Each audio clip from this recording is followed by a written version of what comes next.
আপনাকে আমি এখন হাদিসটা বলবো না বলেছিলাম, দেখে এসেছি যখন বলি, হাসরের ময়দানে, কিয়ামতের দিন ময়দানে হাসরের দিন 3 ব্যক্তিকে সওয়াল করা হবে। কয় ব্যক্তিকে? 3 ব্যক্তিকে। কি করা হবে? 1 নম্বর শহীদ। কাকে? শহীদদেরকে। 2 নম্বর কাকে? আলিম আর কারীদেরকে। যে আমরা আলিম নাম ফুটাই না, বলো না, কারী নাম ফুটাই না, অমক কারী। আর তাদেরকে যাদের সম্পত্তি দিয়েছে আল্লাহ, তাদেরকে 3 ব্যক্তিকে প্রশ্ন করবে। কি প্রশ্ন করবে? না বলে আর পারলাম না, আপনাদের কি দেখে আপনাদের কারবার গুলো দেখে বলতেছি। আজকে হাদিসে পড়ছি, মুসলিম শরীফের ভিতরে হাদিসটা আছে, মিশকাতের ভিতরে আছে হাদিসটা। তো প্রিয় মুসলমান, আমার নবী বলছেন হাসরের ময়দানে কিয়ামতের দিন 3টা প্রশ্ন করা হবে। 3 ব্যক্তিকে একটা প্রশ্ন করা হবে। কি প্রশ্ন? প্রথম প্রশ্ন, ওকে জিজ্ঞাসা করা হবে শহীদানদেরকে, তুমি যে শহীদ হয়েছিলে কিসের জন্য শহীদ হয়েছিলে? ইসলামের জন্য না কিসের জন্য? তোমাকে পালোয়ান বানিয়েছিলাম, তোমাকে অনেক শক্তিশালী বানিয়েছিলাম, তুমি যে শহীদ হয়েছিলে কিসের জন্য? ওই ব্যক্তি বলবে, কেন আল্লাহ, আমি দিনকে জিন্দা করার জন্য, আমি তোমার দিনকে জিন্দা করার জন্য, ইসলামের জন্য লড়াই করেছি। আল্লাহ বলবে, তুমি ঝুট বলতেছ। একে উল্টো করে নাক শেষুর বলে, নাক শেষুর বুঝেন কি? ওই নাক শেষুর দিয়ে ফারিস্তাদেরকে বলবে, একে টেনে টেনে জাহান্নামে দিকে নিয়ে যাবে। কারণ এ ব্যক্তি সব দেখানোর জন্য, মানুষকে দেখানোর জন্য শহীদ হয়েছিল। কি যে এরকম করে মনে ভেবেছিল এখানে যুদ্ধ হচ্ছে ইসলাম আর কি নিয়ে, অন্য ধর্মের সাথে যুদ্ধ হচ্ছে, ইসলাম নিয়ে যুদ্ধ হচ্ছে, আমি যদি শহীদ হতে পারি আমাকে মানুষের শহীদ বলে ডাকবো, আমার মানুষের শহীদ নাম দেবো, আমার অমুক জায়গার নাম লেখা থাকবো, শহীদ অমুক আলী, অমুক শহীদ হয়েছে। এইটা নাম কামানোর জন্য তুমি শহীদ হয়েছিলে, তোমাকে জান্নাত দেওয়া হবে না, তুমি মিথ্যা বলেছিলে। কারণ আল্লাহ পাক মানুষের উপরে দেখে না, মানুষের দিলে দেখে। জোরে বলুন না সুবহানাল্লাহ। ওই ব্যক্তিকে জাহান্নামে দেওয়া হবে। এইবার আসবে কার পালা? আলিম আর কারীর পালা। যারা আলিম হয়েছিল, নিজের শিক্ষা অর্জন করেছে, অপরকে শিক্ষা দিয়েছে। আর যারা কারি, কোরআন পড়েছে, কারি মানে একেবারে অন্য বস্তু না, যারা কারি কোরআন পড়ে এবং অপরকে পড়ায়। আমরা কারি বললে মানে একটা কই বাবারে বাবা, কারি সাহেব হয়েছে। কারি মানে কোরআন পড়নেওয়ালাকে বলা হবে। মুফতি সাহেব আপনি জিজ্ঞাসা করবেন, কারি এই দুজনকে তোলা হবে। তোমাকে দিয়েছিলাম কোরআন, তোমার ভিতরে কোরআন দিয়েছিলাম, তুমি কোরআন পড়েছ, অপরকে পড়িয়েছ, তুমি আলিম হয়েছিলে, ইসলামের জ্ঞান ছিল তোমার ভিতরে, তুমি জ্ঞান অর্জন করেছিলে, অপরকে শিক্ষা দিয়েছিলে। তুমি বলো তুমি কি করেছিলে? বলে আল্লাহ কেন, আমি তো আলিম হয়েছিলাম, আমি তোমার নিয়ামত পেয়ে আমি নিজে শিখেছি, অপরকে শিখিয়েছি, আমি অমুক জায়গায় গিয়ে এত ওয়াজ করেছি, আমি হ্যান করেছি, টান করেছি, আমি 10টা করে জলসা করি, 20টা করে জলসা করি, অমুক করি, তমুক করি, এরকম করে বলেছিলে। কিন্তু তুমি ওখানে কি করেছিলে? তখন আল্লাহ পাকের কাছে বলে, আল্লাহ আমি তো ওয়াজ করে মানুষকে হিদায়াতের দিকে চেষ্টা করেছি, আল্লাহ আমি তো অনেক কষ্ট করেছি, ইসলামের জন্য হুজাই গিয়েছি, ইসলামের জন্য আমি আমার কথা দিয়ে বলতেছি, আমি নগর গিয়েছি, আমি ইসলামের জন্য লক্ষ্মীমপুর গিয়েছি, শিলচর গিয়েছি, কাছার গিয়েছি, ওয়েস্ট বেঙ্গলে গিয়েছি, এত জায়গায় গিয়েছি, আল্লাহ একটু কাজ করেছি। কারি সাহেব বলবে, আল্লাহ আমি তো এই করেছি, আমি কোরআন পড়েছি, অপরকে শিক্ষা দিয়েছি, এই তো তোমার দিনের জন্য করেছি। আল্লাহ বলবে, তুমি মিথ্যা বলতেছো, এদেরকে 2 জনকে তুমি নাক ছেঁচড় দিয়ে যেরকম উল্টো দিকে নিয়ে যায়, এদেরকে জাহান্নামে নিয়ে যাও। তোমরা এটা তোমাদের জন্য, নিজের জন্য, নাম ফুটানোর জন্য আমাকে মুফতি সাহেব বলে রাখবে, আমাকে বক্তা বলে রাখবে, আমাকে অনেক খুব ভালো মনে করবে, আমাকে মানুষ হুজুর আইছে রে, বড় হুজুর আইছে, বড় হুজুর আইছে।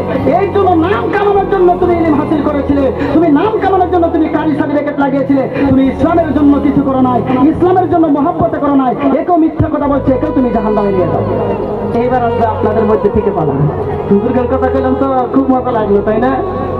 হ্যাঁ, এবার আপনাদের আমাদের পালা হবে কি, যাদেরকে আল্লাহ ধনগুলো দিয়েছে, যারা দান করে বেশি, যারা দান করে বেশি করে, এদেরকে ডাক দিবে, তোমাকে অনেক ধন সম্পদ দিয়েছিলাম, তুমি কি করেছো? বলে আল্লাহ যেখানে চাঁদা চেয়েছে সবের আগে আমি শিকার হয়েছি। আসলে এরকম মানুষ শিকার হয় না? সবার আগে আমি শিকার হয়েছি, আমি সব জায়গায় দান করেছি, 2 হাত ভরে ভরে দান করে দিয়েছি। আল্লাহ আমি এই করেছি। আল্লাহ বলবে, তুমি দান কিসের জন্য করেছিলে? বলে তোমার দিনকে জিন্দা করার জন্য। আল্লাহ বলবে, না, তোমাকে সম্পদ দিয়েছিলাম, তোমাকে যাতে মানুষে বলে তুমি এই করেছো, অমুক ব্যক্তিটা খুব দান করে গো, অমুক মাস্টার সাহেব খুব দান করে, অমুকে এত দান করে, অমুকে এত দান করে, তোমাকে মানুষের দানকারী হিসেবে জানবে। তার জন্য তুমি দান করেছিলে, তুমি খালিস নিয়তে দান করো নাই, এই ব্যক্তিকেও জাহান্নামে দাও। কিন্তু আজকে যদি এই জায়গায় কোনো ব্যক্তি খাস নিয়তে দান করতে পারেন, ওই ব্যক্তির জন্য আমার নবী, আপনার নবী জানায় দেয়, নবীর উম্মতেরা রে, কাল কিয়ামতের দিন ময়দানে আসবে, যখন নাকি জান্নাতীরা জান্নাতের কাতারে দাঁড়াবে, লা ইয়াসতাবি আসহাবুন নারি ওয়া আসহাবুল জান্নাহ, জান্নাতীদের দল আলাদা হবে, জাহান্নামীদের দল আলাদা হবে। আরে মুসলমান, এমন সময় নাকি যখন নাকি জাহান্নামীদেরকে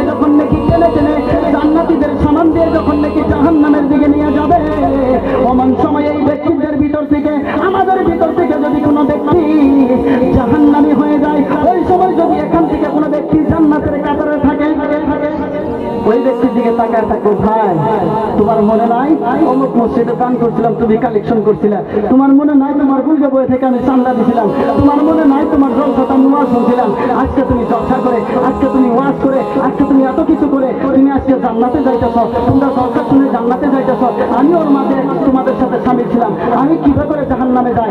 ওই সময় ওই ব্যক্তি তখন কি করবে? এটা আবু দাউদ শরীফের ভিতরে এর ফজিলত আছে। ওই ব্যক্তি তখন ওই ব্যক্তির হাতটা টেনে ধরবে, সুবহানাল্লাহ বলে, হাতটা টেনে নেওয়ার সঙ্গে সঙ্গে দেখবো এই ফজিলতটা বলার সময় কার দিলটা খুলে যায়। প্রিয় মুসলমান, ওই ব্যক্তিকে ফেরেশতারা টানতে শুরু করে দেয়, একটা নয় দুইটা নয় 70,000 ফেরেশতা টানতে শুরু করে দেয়, তাকে এক ইঞ্চি হিলাতে পারবে না। এক ব্যক্তির শক্তি আল্লাহ এত বাড়ায় দিলে, সুবহানাল্লাহ বলবেন না? একটা জান্নাতি ব্যক্তির এত শক্তি দেবে। ওই সময় ফেরেশতারা বলবে, মাবুদ ও মাবুদ মাওলা, এটা কেমন ব্যক্তি? এই ব্যক্তিকে জাহান্নামী ব্যক্তিকে একটা জান্নাতি ব্যক্তি ধরেছে, আজকে তাকে টানতেছি আমরা 70,000 ফেরেশতা, আমরা তাকে জান্নাতে জাহান্নামে নিয়ে যেতে পারতেছি না, এখন আমরা কি করব? আমার আল্লাহ মুসিয়াতে বলে, ফেরেশতারা রে, তোমরা যত ফেরেশতা আছো, আরো জোরে, তোমরা যত ফেরেশতা আছো সবাই মিলেও যদি টানতে শুরু করো, ওই ব্যক্তিকে তুমি হিলাতে পারবে না। বলে তাকে জিজ্ঞাসা করো কেন ধরেছে?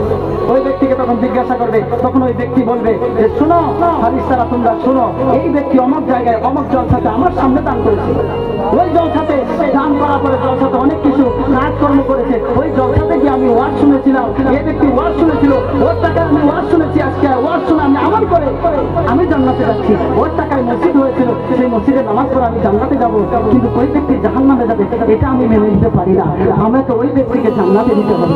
আর আল্লাহ রাব্বুল আলামিন বলবে, ফেরেশতারা রে, ওই ব্যক্তিকে বলে দাও, উম্মতে মুহাম্মাদি যারা আছে তাদেরকে বলে দাও, তাদেরকে যারা দুনিয়ায় জান্নাতীদেরকে যারা ই করেছে,